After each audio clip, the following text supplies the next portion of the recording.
All right, who the fuck did I marry? Part 2. So we both put on the table what it is that we wanted. We both had established we were dating for marriage. We were not dating just to date. We were not trying to be friends with benefits and none of that. So the dinner at Cheesecake Factory went really well. We laughed, we joked, we talked about people, which is kind of up my alley, my sense of humor. It was a good vibe. So at the end of the date, at the end of dinner, we sat in his car and he played this song for me by John Legend. I don't know the name of the song. By the time this video posts, I will put the name at the bottom. I can't remember the song. I just remember that John Legend was talking about, I think I met my wife tonight. And I thought it was a sign. So I was like, oh my God. So anyway, we ended up sitting in the car talking just about life and experiences until about midnight. So during this conversation, he again is telling me how it was, what it was like living in California, how he went out there. He went to San Diego State. He played football for San Diego State.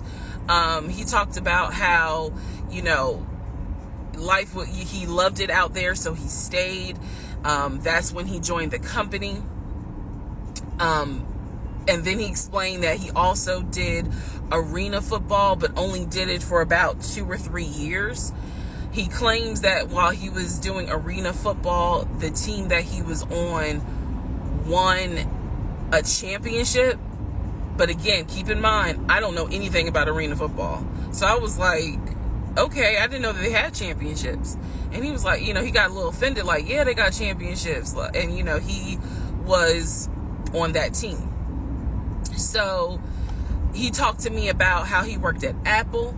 He worked something in the IT area of Apple, but within the store. Again, it was one of those, it's like when I tell people I used to work at Amazon. I really wasn't paying much attention to it. Why? So we talked about all that. We talked deeply into what happened with the ex-wife. It's because I asked. He was not volunteering all this information. So in other words, I get very uncomfortable when men start talking about their ex a lot. That's not what happened. I was asking questions because I was really trying to figure out, okay, are you ready for a relationship, or are you still missing her? So we talked about that. We talked about my exes. That was a mistake I made because I talked about how I dated at one point in time somebody I worked with. That will come back later. And he seemed real cool about it. He was like, that was before me and blah, blah, blah. So the conversation was good. Midnight comes and I go home. Yes, I went home. We ended up talking. Mind you, our first date was March 7th. And within about 2.5 weeks, Brian Kemp, our governor, shut Georgia down. We were going to be on lockdown. So during those 2.5 weeks, we talked every day. We went out again at Red Lobster. I remember Red Lobster. But everything was going great. The issue was, where are we going to quarantine? So the question was, are we going to quarantine at his place, which he had like a studio type of situation. Like, it clearly, where he was staying, I was like, it's like a studio apartment, but he kept telling me like, this is temporary because I'm looking for a house. Like, he showed me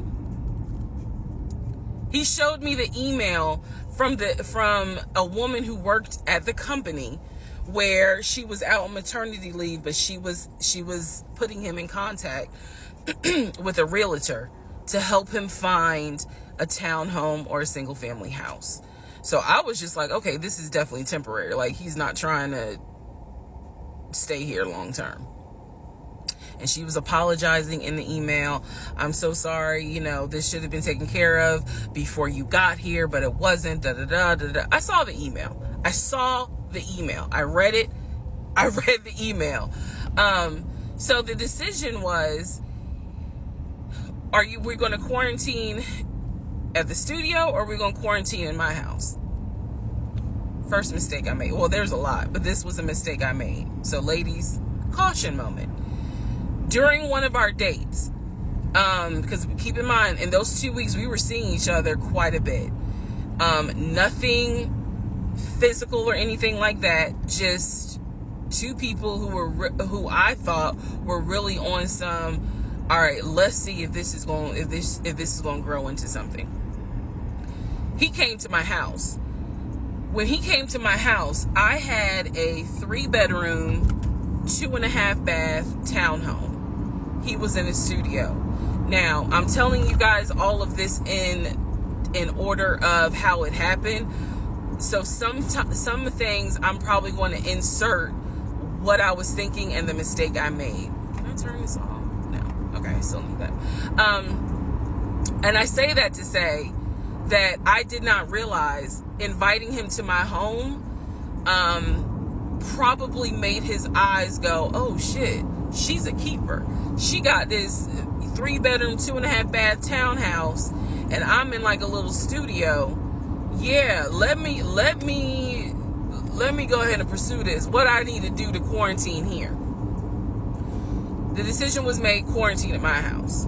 So the state went on lockdown. He came and stayed with me in my home, and for the most part, in the initial beginning, it was fine. It was fine. The reason why I hesitate is because I grew up in the church. So for me, it was really like an internal struggle of, bruh, you always said you would never live with a guy unless he was your husband. And now you living with a dude and he ain't your husband. Like, it was a struggle for me because I knew better. And don't come for me. I'm just telling you the way I grew up. It was like that. It was not sitting right with me. But at the same time, I didn't want to quarantine by myself. I did not want to. So there we go.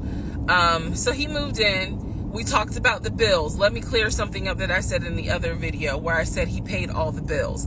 He paid all the household bills. He did not pay my car payment, my cell phone, or my car insurance. He paid the rent, because my rent at the time was less than $1,000. He paid the utility bills. And so when he's telling me that he's a regional manager, I was like, wow, okay, so you got money.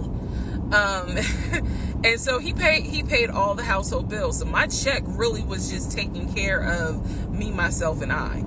And I am not, this is where it's not going to make me look good, but it's the truth. It was intoxicating to not have to worry financially about how to pay the bills. It was a wonderful feeling. And so I kind of pushed to the side the fact that, yeah, you shacking up, because it's like, but your paycheck, you don't have to worry right now. Like, he's taking care of all of April's bills before April even comes, because this was still March. So we're living together, and I'm cooking, I'm cleaning, he's helping to cook and clean, and then we have a conversation about house. Is he still going to buy a house just for him, or is he going to buy a house where it's for us? Because we are going to try to make this thing work, be official, get married, have a family. So the question now on the table is, what are we going to do? Because I didn't want to stay in Riverdale, Georgia. I did not want to raise a family there. I refused to have a baby in Clayton County. So the decision was made, let's start looking for a house for both of us. Remember, he was already looking for a house for him. But then he was like, you know what? We're together. I plan to marry you. Let's look for a family home for the two of us. He was like, this is how much I was approved for. That's when he showed me the Chase paperwork. It was a letter stating that and it had the Chase emblem at the top. He showed me a letter stating that he was approved for $750,000.